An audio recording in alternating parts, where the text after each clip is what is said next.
Dios les bendiga, amados hermanos. Les habla su hermano José Ramírez. Yo quiero hablar acerca del espíritu de la Odisea. La iglesia de la Odisea fue una de las 7 iglesias de Asia Menor, a quien el Señor Jesucristo le envió una de las 7 cartas que se encuentran en Apocalipsis capítulo 2 y capítulo 3, y por la reprensión que está señalada en la carta, podemos ver que esta iglesia de la Odisea estaba en serios problemas delante de Dios, y podría decir que esta iglesia lo había perdido todo a causa de su arrogancia, de su prepotencia, asimismo como Satanás perdió su condición, su posición privilegiada de ángel hermoso en el cielo por su soberbia, arrogancia y altivez. Esta era una iglesia prepotente, que se sentía independiente y que no necesitaba nada porque era rica. Es decir, era una iglesia próspera para sus tiempos, era una iglesia acomodada. Entonces ya esa iglesia no existe. Hoy ruinas hay de lo que fue esa iglesia. Y eso es una advertencia a todas las generaciones del peligro de rebelarse contra Dios y adoptar un espíritu de soberbia y de rebeldía. Hoy, amados hermanos, brevemente, pero de una manera clara, yo deseo hablarles del espíritu de la Odisea, pero quiero referirme a las características negativas, esas a las que Jesús reprendió, tal como lo describe Apocalipsis capítulo 3, versículos 14 al 22. Pero antes de entrar en el tema, vayamos al contexto histórico de la Odisea. La Odisea era una ciudad muy próspera de Frigia, eso es Asia Menor, hoy es la actual Turquía, ubicada en un importante cruce de caminos comerciales, que era lo que hacía que esta iglesia estaba ubicada en un territorio donde había afluencia, había movimientos comerciales, había prosperidad debido al manejo del comercio. Y eso le hacía pues ser una iglesia muy activa en cuanto a lo económico. Entonces esta ciudad era conocida por su riqueza, por su industria textil. Ellos elaboraban lana negra brillante. Por su centro bancario, tenían un banco allí donde las personas ponían su dinero, porque también ese banco estaba asociado a un espíritu de idolatría que les engañaba y les hacía creer que en ese banco sus recursos estarían seguros. Y también era conocida por una famosa escuela de medicina en donde producían un colirio para los ojos. También tenía un acueducto que les proporcionaba agua tibia. Entonces, Jesús se presenta a esta iglesia en la carta como el amén, la verdad absoluta, el así sea. O sea, es la confirmación de las promesas de Dios. Se presenta como el testigo fiel y verdadero, quien dice la verdad sobre la condición sin importar cuánto ésta duela. Porque la verdad es la que nos hace libres, aunque no la querramos oír. Y se presenta como el principio de la creación. Esto revela su divinidad y autoridad sobre toda la creación. Dice la palabra que todo fue hecho por Él y para Él, que sin Él nada de lo que fue hecho jamás. Juan capítulo 1. Quiero que vayamos a las principales características de este espíritu de la Odisea. Primero, la tibieza espiritual, es decir, que no eran ni calientes ni fríos, sino tibios en la fe. Además, eran complacientes e indiferentes. La indiferencia era uno de los principales ingredientes de la ruina espiritual de la iglesia de la Odisea. Jesús dijo, Apocalipsis 3, 15 y 16, ojalá fueras frío o caliente, pero como eres tibio y no frío ni caliente, te vomitaré de mi boca. Lo segundo era la autosuficiencia y el orgullo espiritual.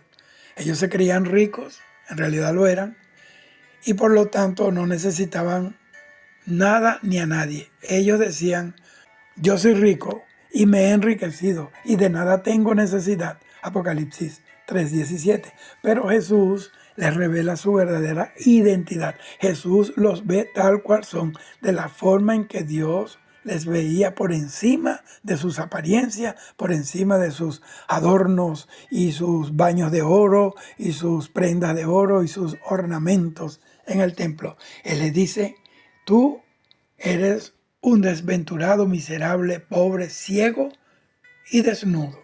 Apocalipsis 3:17. Lo tercero era la ceguera espiritual. Su ceguera era tan tremenda que no le dejaba ver su verdadera condición espiritual, su verdadera necesidad y pobreza de Dios. Pero, ¿cómo se manifiesta este espíritu de la Odisea en la iglesia de hoy? Estamos en 2025. Fíjese que el espíritu de la Odisea puede manifestarse de diversas maneras en la iglesia de hoy, entre ellas, primero, la complacencia y apatía. Iglesias que se conforman con la rutina, que no tienen un fervor genuino por Dios, ni un compromiso activo con su misión, que no les importa la gran comisión. Se manifiesta una falta de pasión por la oración, por el estudio de la palabra, por el ayuno, por el evangelismo.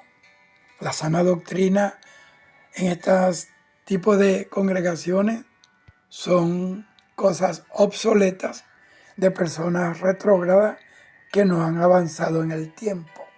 La Biblia dice que el cielo y la tierra pasará, pero su palabra no pasará.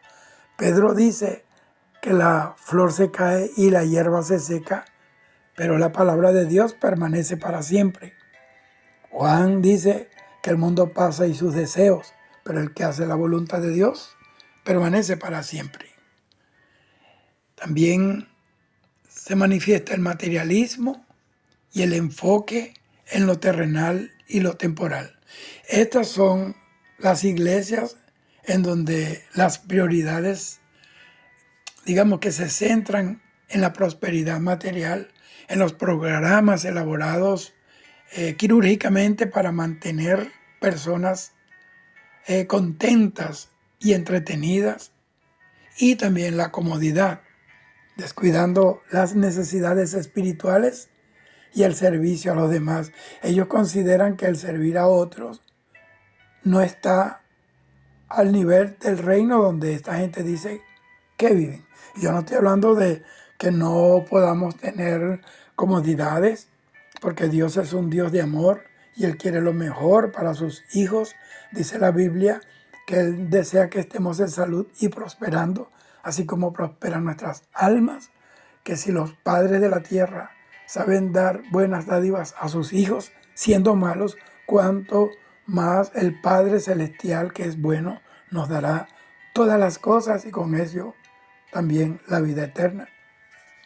Entonces esta es una gente con una mentalidad equivocada de que se creen los príncipes y las princesas, donde se hace mucha acepción de persona, como dice Santiago capítulo 2, donde se hace un altar preferencial para el que entra vestido con ropas espléndidas y con anillos de oro en su mano, o sea, con prendas valiosas, con joyas, automóviles de último modelo, de última gama. Bueno, mientras que al pobre, al que no tiene nada, lo tienen por allí. Como en el último vagón, pues ese no es el Evangelio de Cristo. La Biblia dice que Dios no hace acepción de personas. Otra de las cosas que se manifiesta en las iglesias donde se mueve el espíritu de la Odisea es la autosuficiencia institucional. Estas son iglesias que se confían en recursos, en tradiciones y en logros pasados en lugar de depender completamente de Dios. No aceptan corrección y creen que no necesitan cambiar. De verdad que se sienten los sobrados del planeta Tierra. Cuando digo autosuficiencia institucional, me estoy refiriendo que hay personas que idolatran los rótulos de sus iglesias, los rótulos de los concilios, de los movimientos. Hay movimientos que se creen los únicos santos, no reciben a personas de otra congregación porque creen que son los únicos portadores de la verdad. Y entonces ese sectarismo precisamente es provocado por este espíritu inmundo, hacer que las personas se crean los excelentes, y es un problema. Lo cuarto es que hay una falta de conciencia de la necesidad espiritual. Miembros que se consideran a sí mismos espiritualmente sanos y ricos, sin reconocer sus propias debilidades, sus pecados o la necesidad de un crecimiento continuo en la gracia. Quinto, el sincretismo y compromiso con el mundo. Iglesias que le hacen una edición al mensaje del Evangelio para presentarlo más comercial, más atractivo, más vendible y ser más aceptada por la cultura circundante, perdiendo su carácter e identidad de lámpara de Dios y sal de la tierra, y el poder transformador que tiene que seguir a la iglesia de Jesucristo se desvanece porque el poder de Dios se mueve en su palabra. Bendito el Señor.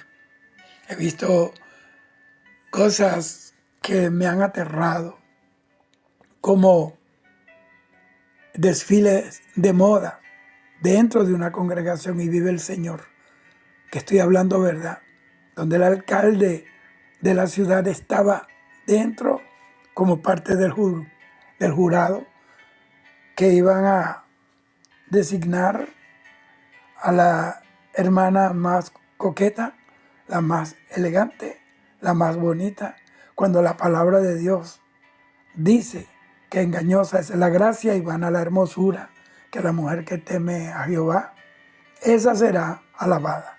La iglesia no se puede convertir en una pasarela impía de mujeres que perdieron el temor a Dios y andan compitiendo, exhibiendo su silueta para ganar aplausos o aceptación. La palabra de Dios es clara. La iglesia tiene que caminar en santidad, porque la Biblia dice que la santidad conviene a la casa del Señor. La casa de Dios es casa de oración y puerta del cielo. Lo otro es que hay una ausencia de una verdadera comunidad y discipulado. Falta de relaciones profundas y significativas entre los miembros de la iglesia y una ausencia de un discipulado bíblico, óigame bien, que va a llevar a un crecimiento genuino y a la transformación de las vidas. Donde no se aplica este principio, pues las gente pasarán años sin un cambio en su vida. Pero yo soy un predicador del Evangelio Santo del Señor. Soy un predicador del arrebatamiento de la iglesia. Soy un predicador de los últimos tiempos. Soy un predicador de la sana doctrina. No me importa comercializar mi ministerio. En absoluto. Dios me ha sostenido hasta el día de hoy. Pero quiero decirles que hay una urgencia y el mensaje para la iglesia de Jesucristo en el día de hoy. Tenemos que mirarlo a través de esta conducta de la iglesia de la Odisea. El mensaje a la iglesia de la Odisea es una seria advertencia para la iglesia del Señor de todas las épocas, de todos los lugares, de todos los rincones del mundo, y con más razón para la iglesia de hoy. Estamos en los últimos tiempos. Esto nos llama a autoevaluarnos con honestidad para identificar si estas características están presentes en nuestras vidas individuales y en nuestras comunidades de fe, en la iglesia. El remedio que Jesús ofrece a la Odisea es un arrepentimiento. Es el llamado al arrepentimiento, a un cambio radical de vida. ¿Qué le aconseja el Señor a esta iglesia? Primero, a comprar de Él oro refinado por fuego. Esto representa la verdadera fe y el carácter probado del cristiano, porque nuestra fe es probada y precisamente no en la bonanza ni en las vacaciones, en los momentos difíciles. La Biblia dice: en el día que temo, yo en ti confío. Lo segundo, vestiduras blancas. Toma de mí vestiduras blancas. Esto es la justicia de Cristo. Lo tercero, colirio para ungir sus ojos. Esto habla de discernimiento espiritual. Hay una carencia terrible de discernimiento espiritual. Se nos cuelan los estafadores, adúlteros, fornicarios, hasta afeminados se han trepado en los altares y han tomado posición dentro del liderazgo de una iglesia, incluso de un concilio. Y esto es aterrador. Esto es aterrador. Bendito sea el Señor. Se cuelan la gente en pecado, pero como no hay discernimiento espiritual, no hay tiempo para ungirse los ojos con el colirio del Espíritu Santo, para que podamos ver como vio Ahías, que podamos ver a través de los ojos del Espíritu Santo, que se activen los dones de revelación del Espíritu Santo, porque no hay tiempo para cultivar la vida espiritual. Estamos muy ocupados, trabajando, estudiando, haciendo deportes o entretenidos en cualquier embeleco. Y hemos dejado esta responsabilidad tremenda de ser atalayas de Dios. Como dice Ezequiel capítulo 3. Esto está pasando. Esto está pasando. Se nos están colando hasta los brujos. Yo he ido a congregaciones a predicar. Puede verlo en mi canal de YouTube, donde los demonios se manifiestan.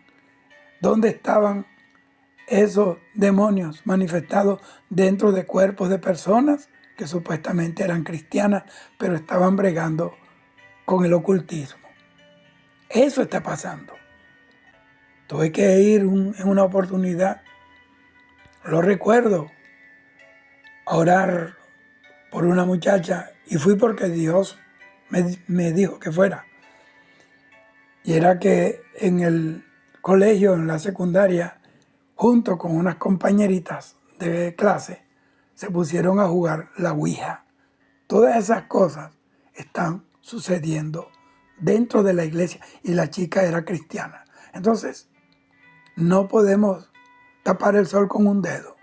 La iglesia necesitamos arrepentirnos, necesitamos levantarnos, hermanos. No podemos conformarnos con ir los domingos a la congregación y aplaudir y llevar algo en un sobre blanco como para limpiar nuestra conciencia. No, tenemos que volvernos al primer amor. Tenemos que volvernos a ese primer amor que nos exige Dios para estar con Él.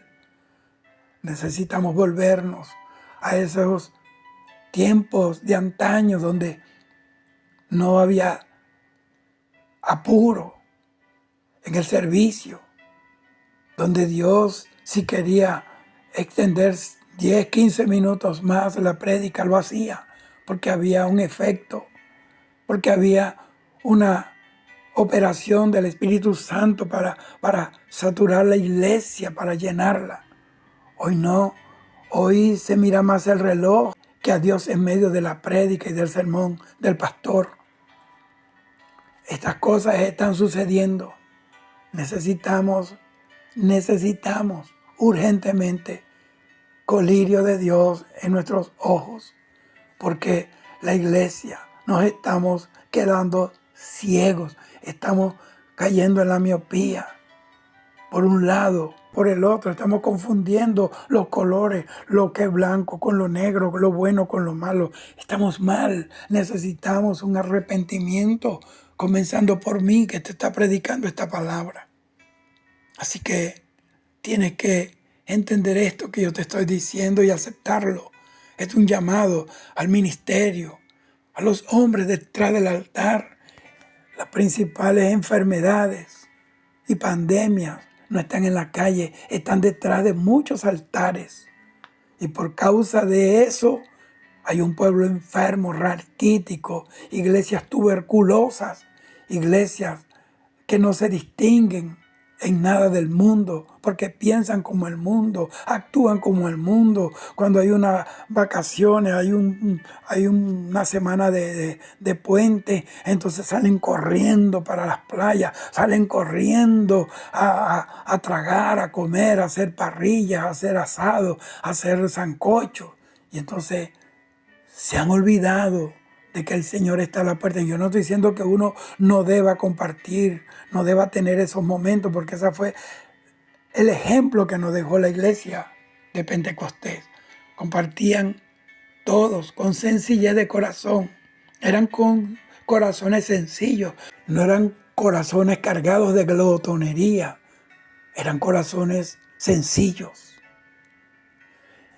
Y lo cuarto, ser celoso y arrepentirse. O sea, cuando el Señor le dijo, sé celoso y arrepiéntete, eso es volver a un compromiso apasionado con Dios.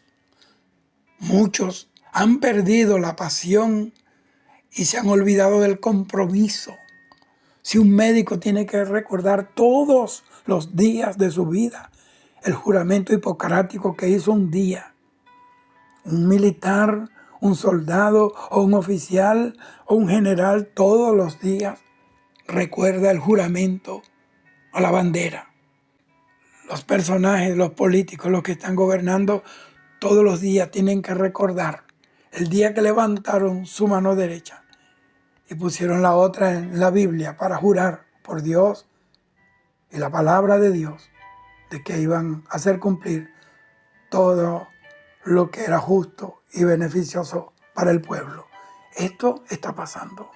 En resumen, la influencia de la Odisea en la iglesia de hoy es una advertencia sobre los peligros de la complacencia, de la autosuficiencia, de la tibieza espiritual y sobre todo de la ceguera ante nuestra verdadera condición, porque no hay peor ciego que el que no quiere ver.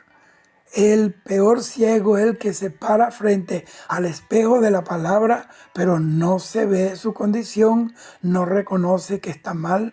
Está como la bruja esta del cuento, espejito, espejito, y el espejito le decía que ella era la más bella, porque el diablo siempre te va a decir que eso es nada. El diablo siempre te va a decir, como se lo dijo a Eva, no moriréis, tranquila. Come esto, desobedece a Dios, que Dios es demasiado bueno. Peca hoy y mañana te arrepientes. Muchos de ellos ya están en el infierno porque no les dio tiempo. Hoy es el día aceptable. Hoy es el día de tu salvación.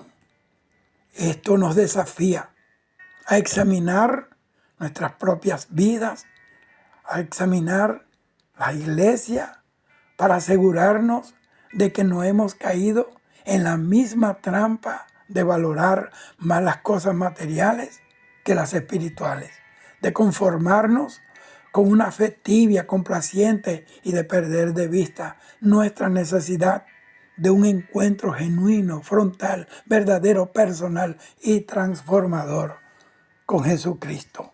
Por eso la Biblia dice en Joel 2:12, volveos a mí con todo vuestro corazón, con ayuno, llanto y lamento. Es tiempo de programar ayunos, y no por un día y eventualmente en la iglesia. Ayuno todos los días hasta que las cadenas caigan, hasta que las tinieblas abandonen nuestros pueblos, hermanos. Oh Dios Todopoderoso, cuánto necesita despertar el pueblo. Despiértate tú que duermes, le dice el Señor a los que están dormidos. Hay otros que caminan, pero no están despiertos. Andan como sonámbulos espirituales, como zombies, sin espíritu, sin vida, sin horizonte, no saben a dónde van. Dios nos llama a despertar de la apatía, a buscar fervientemente a Dios y a vivir una fe apasionada y comprometida que refleje verdaderamente el carácter de Cristo en la iglesia. Revísate si en tu vida hay síntomas, características de la iglesia, del espíritu de la Odisea. Es tiempo de abrir los ojos y atender al llamado del Espíritu Santo. Dios te bendiga. Shalom.